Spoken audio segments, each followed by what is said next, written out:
Assalamualaikum warahmatullahi wabarakatuh. Halo Bulia, perkenalkan nama saya Fresh Dosen dari kelas 11-8. Video ini adalah tugas remedial geografi saya yang berfokus pada ulasan dan analisis salah satu kejadian lingkungan paling serius di Sumatera, yaitu kebakaran hutan dan lahan atau yang bisa kita sebut sebagai karhutla. Video sumber yang saya pilih berjudul "Akibat Kebakaran Lahan Melanda Sebagian Besar Wilayah Riau, Penyedap ISPA Meningkat, dan Sekolah Libur", yang diunggah oleh kanal berita Kompas TV. Saya memilih sumber ini karena liputannya mendalam dan bersumber dari media berita nasional yang kredibel. Kejadian nyata yang diulas adalah karhutla berskala besar yang melanda wilayah Sumatera, khususnya Provinsi Riau, pada musim kemarau tahun 2025, tepatnya 4 bulan yang lalu. Peristiwa ini tidak hanya sebatas pada kebakaran hutan biasa, tetapi melibatkan pembakaran ribuan hektar lahan gambut. Dalam video ini, kita melihat dampak langsung berupa tebalnya kabut, asap transnasional yang mengganggu hampir seluruh aktivitas harian, mulai dari pendidikan hingga transportasi udara, menjadikannya bencana ekologis dan sosial. Untuk menganalisis kejadian karhutla ini secara geografi, kita harus menggunakan konsep interaksi dan keterkaitan keruangan.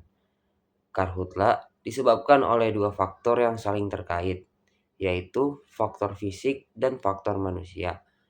Faktor fisik utamanya adalah lahan gambut dan iklim kering. Lahan gambut di Sumatera mengandung karbon organik yang sangat tinggi. Ketika terjadi kemarau panjang, sering diperburuk oleh fenomena El Nino.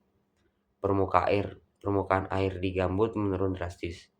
Hal ini mengubah gambut menjadi bahan bakar masif yang mudah terbakar, bukan hanya di permukaan, tetapi juga di bawah tanah, yang menjadikannya sangat sulit dipadamkan.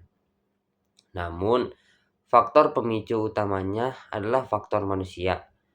Pembakaran lahan adalah bentuk interaksi manusia yang merusak, di mana oknum perusahaan atau masyarakat secara sengaja menggunakan api sebagai cara termudah dan tercepat untuk membersihkan lahan, terutama untuk ekspansi perkebunan kelapa sawit atau tanaman industri yang biasa kita sebut sebagai HTI.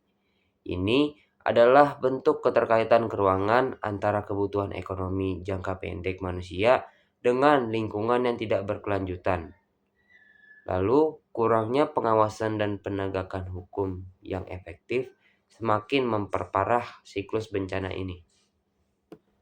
Dampak karhutla sangat multidimensi dan meluas, karena dengan konsep keterkaitan keruangan, dampak paling serius adalah dampak lingkungan.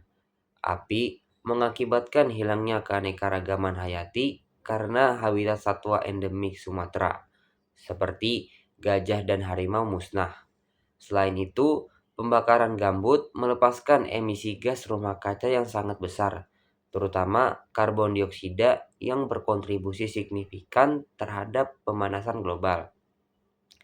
Secara sosial, masyarakat terdampak langsung mengalami masalah kesehatan, terutama infeksi saluran pernapasan akut yang bisa kita sebut sebagai ISPA. Karena kualitas udara yang sangat buruk, aktivitas publik seperti sekolah dan penerbangan terpaksa dihentikan. Sementara itu, dampak ekonomi mencakup kerugian triliunan rupiah, meliputi biaya pemadaman kerugian sektor transportasi dan penurunan produktivitas pertanian. Saya menilai video dari Kompas TV ini memiliki validitas informasi yang tinggi dan kredibel. Alasan utamanya adalah kanal ini merupakan berita nasional terverifikasi atau mengutip data resmi dari BNPB dan melakukan wawancara dengan ahli ekologi gambut, sehingga informasi yang dapat disajikan dipercaya kebenarannya. Sebagai kesimpulan, Karhutla Sumatera adalah bencana berulang yang harus dipandang sebagai masalah ekologi yang dipicu oleh tata kelola dan hukum yang lemah. Ini adalah pertarungan antara kepentingan ekonomi dan kelestarian lingkungan. Oleh karena itu, pendapat pribadi saya, solusi untuk karhutla harus fokus pada pencegahan struktural, yaitu restorasi ekosistem gambut melalui pembasahan, pemanenan, dan penegakan hukum yang sangat tegas terhadap semua pelaku pembakaran lahan tanpa pengecualian. Hal ini penting untuk menjamin bahwa fungsi hutan dan lahan gambut sebagai penyeimbang ekosistem dapat kembali pulih. Demikian ulasan dan analisis geografi saya mengenai kebakaran hutan di Sumatera. Terima kasih. Wassalamualaikum warahmatullahi wabarakatuh.